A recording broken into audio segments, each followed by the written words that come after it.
so easy.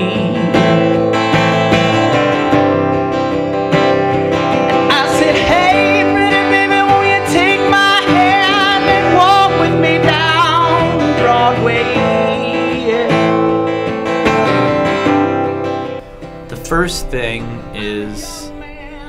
kind of, I guess, more just mythological or something like that, but I just remembered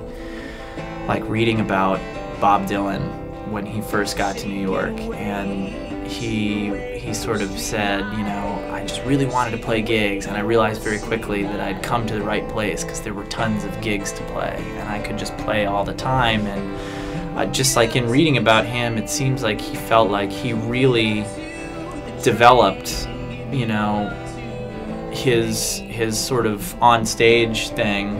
by playing all the time in front of whoever he could play in front of, and also just by being there and watching what the other, you know, people playing were doing. So that was kind of where the, I guess maybe where the idea sort of came from, but it's really, I mean, for me, it's just really, I feel like if, as an artist, if you should never feel like you've arrived anywhere, and so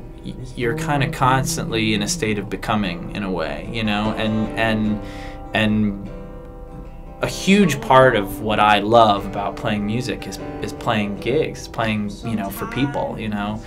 and I kind of feel like I grow the most when I do it, you know, when I'm actually playing gigs. I mean, you can practice at home, you know, you can write songs, you know, and stand in front of your mirror and, you know, all that stuff that people are, you know, probably embarrassed to admit that we all do or whatever. But, you know, at the end of the day, there's really no substitute for getting up in front of people and playing. And, you know, I guess as an artist, I just always really wanted to be known as a guy who consistently delivers a great gig, you know, and the best way I could think of to do that is just to practice doing it all the time. And, you know, fortunately in New York, you know, there's a lot of kind of people coming and going from these various places, you know, and you kind of really have an opportunity to do that. You know, you can kind of always, if you want to, if you have the stomach for playing, you know, every night of the week, you can find a gig. And you know, I've always kind of treated New York as you know, as sort of a proving ground or a practicing, you know, a practice field in a way, you know, where I'm not overly concerned with